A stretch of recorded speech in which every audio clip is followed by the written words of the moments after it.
Hi friends, welcome to Chaitu reacts. And ఈరోజు topic వచ్చేసి Airtel and Jio గురించి మాట్లాడదాం. అండ్ ఇప్పుడు ఈ నెట్వర్క్ వాళ్ళు ఏమంటున్నారంటే ఈ ఇయర్ ఎండింగ్ అరౌండ్ డిసెంబర్ ఆ టైంకి 10-15% ప్రైజెస్ అనేది ఇంక్రీజ్ చేస్తారంటే ఎందుకు అంటే వాళ్ళ కంపెనీస్ అనేవి లాస్లో ఉన్నాయంట. మరి ఏ రీజన్స్తో లాస్లో ఇంతమంది రీఛార్జ్లు చేసుకుంటున్నారు, కానీ లాసెస్ ఉండడం వల్ల వీళ్ళు 10-15% అనేది ప్రైస్ హైక్ పెట్టారనమాట. గవర్నమెంట్ రిక్వెస్ట్ పెట్టారు. సో మేబీ అప్రూవ్ కూడా చేసేయచ్చు వాళ్ళకి. ఇంతకు ముందు కొంచెం ప్రైజెస్ తక్కువ ఉండే, ఓకే మేబీ ఇప్పుడు అరౌండ్ దానికన్నా ₹50 ఎక్స్ట్రా పెట్టే మనం రీఛార్జ్ చేయించుకున్నాం. అండ్ చాలా మంది దగ్గర సెకండ్ సిమ్స్ ఉంటాయి.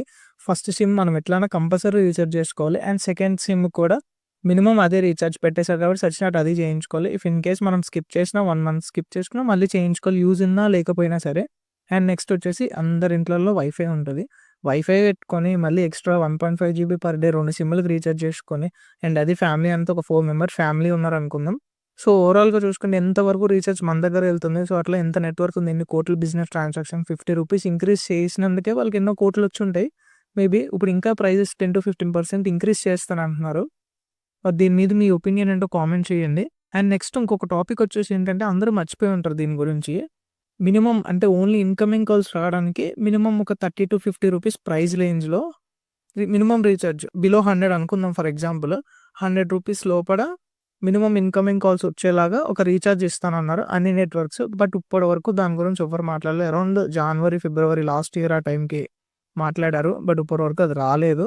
వీళ్ళు మాత్రం ఇంక్రీజ్ చేసుకుంటూ ప్రైజెస్ వెళ్ళిపోతున్నారు. దీని గురించి ఎవరు క్వశ్చన్ చేయరు.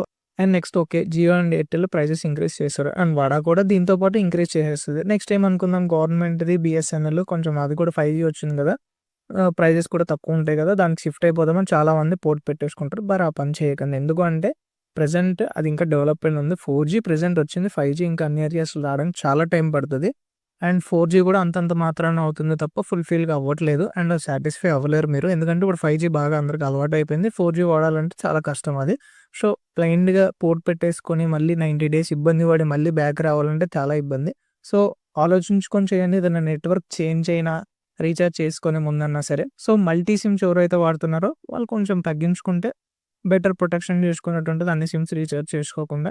అండ్ దీని గురించి కూడా కొంచెం అందరూ క్వెషన్ చేస్తే బాగుంటది. ఎవ్రీ టైమ్ వాళ్ళు పెంచుకుంటూ వెళ్ళిపోతే మనం అట్లా చేసుకోలేం కదా. అండ్ ఈ ఇయర్ అయిపోయింది. నెక్స్ట్ ఇయర్ మళ్ళీ జియో, ఎయిర్టెల్ వీళ్ళందరూ వచ్చేసి ప్రైజెస్ సరిపోవట్లేదు, మా బిజినెస్ లాస్ ఉందని చెప్పేసి బేసిక్ 300 ప్లాన్ ఏదైతే ఉందో దాన్ని కూడా తీసేసారని, కాబట్టి చచ్చిన 350 కట్టుకోవాలి కదా.